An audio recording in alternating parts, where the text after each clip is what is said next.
प्यारे बच्चों, good morning. मैं जयप्रकाश तिवारी, क्लास 8 पाठ 9 और फलों का चुनावी दंगल पाठ का नाम है।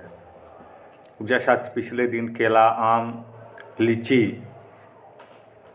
के बारे में आपको बताया जा चुका था, आज पेज नंबर 40 से हम लोग पढ़ेंगे। संचालक फिर मंचासीन होता है और कहता है, सज्जनों और देवियों, अब आपके सामने आ रहे हैं स्वामी संतरा। स्वामी जी का कहना है कि जो लोग इनका सेवन करते हैं वे सदा जवान रहते हैं और उनके चेहरे पर चमक बनी रहती है, साथ ही दिल भी मजबूत रहता है और मोटापा भी कम होता है। तो स्वागत कीजिए जोरदार तालियों के साथ संतरा स्वामी का। जनता तालियां बजाना शुरू करती है। संतरा मंचासीन होकर के माइक संभालते हुए कहते हैं, इस संसार में सभी लोग स्वस्थ और जवान रहना चाहते हैं। है कोई जो जल्द बूढ़ा होना चाहता है? जनता एक सुर में नहीं। संतरा, तो फिर मुझे वोट दीजिए और सदा जवान और स्वस्थ बने रहिए। ये मेरा वादा है। मेरा रंग नहीं, मेरा स्वाद भी लाजवाब है।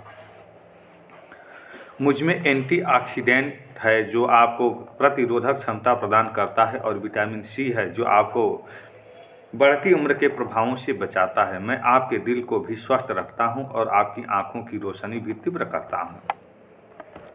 मेरा आपसे वादा है कि मैं आगे भी ऐसा करता रहूंगा। नमस्कार, जय जवान जय किसान। संतरा स्वामी लोगों का अभिवादन कर अपनी कुर्सी पर बैठ जाते हैं।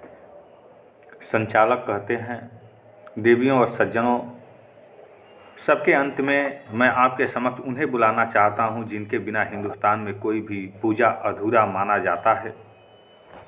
किसी भी शुभ काम से पहले उनका अभिनंदन होता है। वे ऊपर से देखने में जितने कठोर हैं, अंदर से उतने ही गुणकारी हैं।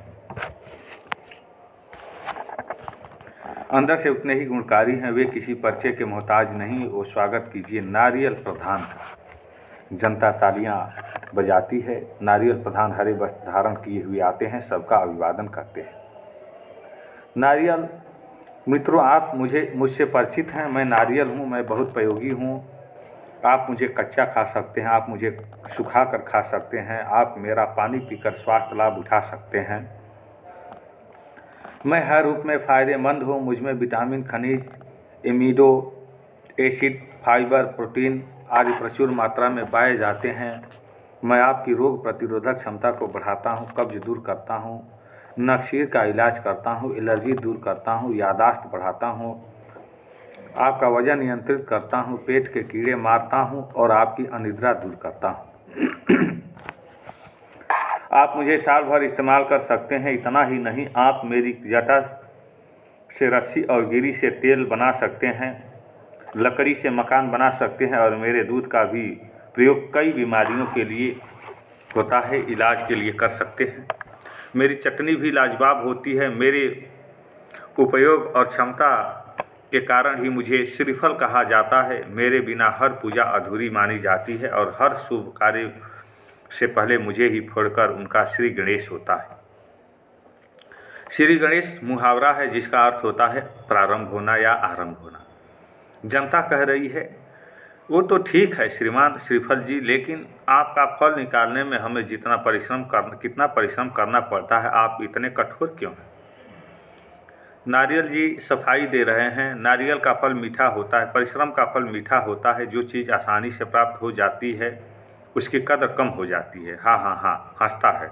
अरे मैं तो दार्शनिक बन गया। अच्छा मित्रों, आपने मुझे सुना, इसका बहुत बहुत धन्यवाद। आशा है आप मुझे अवश्य अपना मूल्यवान मत देकर विजयी बनाएंगे। जय श्री राम, जय हिंद। नारियल प्रधान लोगों का अभिवादन कर अपनी कुर्सी पर बैठ जाते हैं। संचालक मंचासीन होते हुए माइक हाथ में लेते हुए कहते हैं, मित्रों, अभी आपने चुनावी दंगल में विभिन्न दल के नेताओं के भाषण सुने। इस चुनाव में नींबू, नाशपाती, जामुन,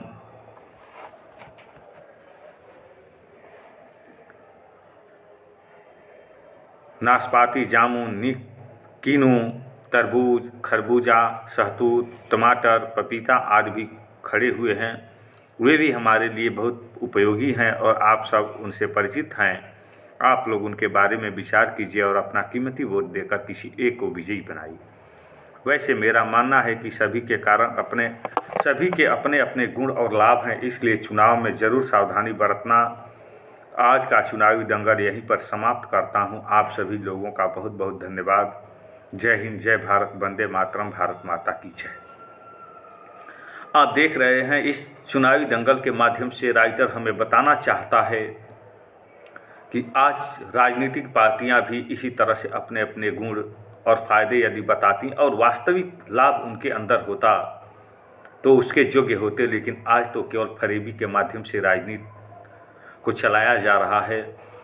दूसरी बात, इस कहानी से दूसरी तरफ हमें यह सीख मिलती है या शिक्षा मिलती है कि हमें स्वास्थ्य के लिए हर फलों का स्वाद लेना आवश्यक है, लेकिन अधिक मात्रा में हम इनका लाभ न लें, क्योंकि जितने लाभकारी फल हैं शायद यदि अधिक मात्रा में हम उनका सेवन करेंगे तो वो हमारे लिए नुकसानदायक भी हो सकते हैं। इसलिए हमें सावधान होकर के इन फलों का सेवन करना चाहिए। तो प्यारे बच्चों, अब आओ करें फर्स्ट को। देखिए आप, जनता के अनुसार कौन खांसी फैलाता है? ऑप्शन सही होगा अमरूद, क्योंकि अमरूद खाने से ही खांसी फैलती है। ख, कौन सा फल साल भर मिलता है? केला। ऑप्शन सही है केला। गर्भवती महिलाओं को किस फल का सेवन नहीं करना चाहिए? तो लीची का सेवन नहीं करना चाहिए। घ, कौन सा फल सबसे ज़्यादा रंगों में पाया जाता है? अंगूर सबसे ज़्यादा रंगों में पाया जाता है।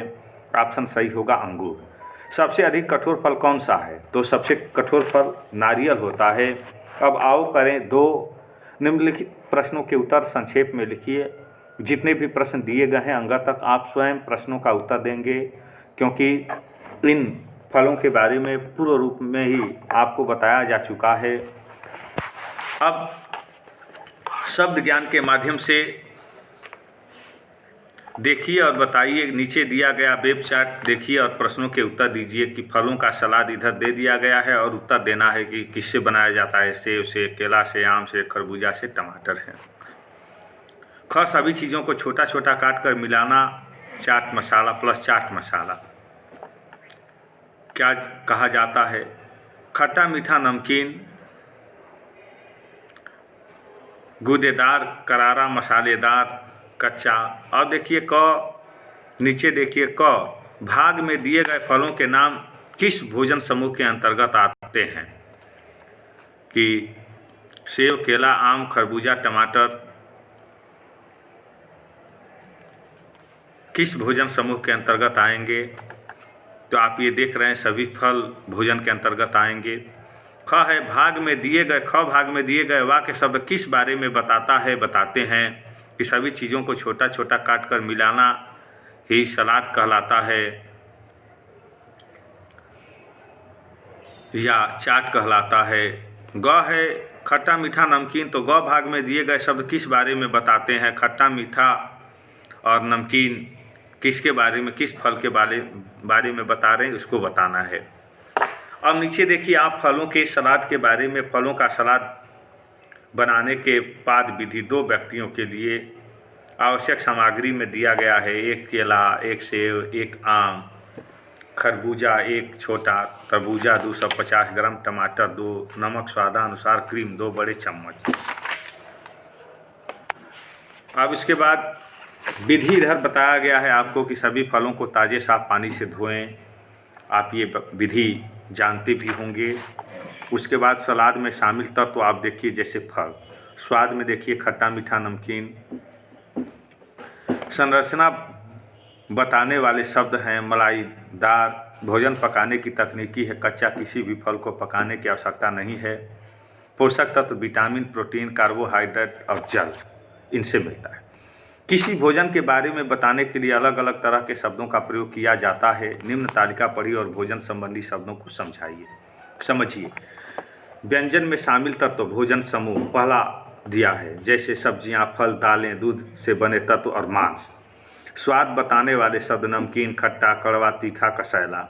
संरचना बताने वाले शब्द हैं मलाईदार, भुरभुरा, कुरकुरा, चिकनाई युक्त, चिपचिपा और नम। भोजन पकाने की विधि है उबालना, तलना, गहरा, उथला, भापदारा, प्रत्यक्ष, अप्रत्यक्ष, भूनना, बेकिंग, सोटेइंग, ग्रिलिंग। पोषक तत्व हैं प्रोटीन, कार्बोहाइड्रेट, वसा, खनिज, विटामिन और जल। अब इसी तरह से आओ करें 4 प्यारे बच्चों, आप स्वयं करेंगे और अगले वीडियो में हम पढ़ेंगे भाषा की पहचान। तो प्यारे बच्चों, इस वीडियो में बस इतना ही, फिर अगले वीडियो में मिलेंगे। धन्यवाद।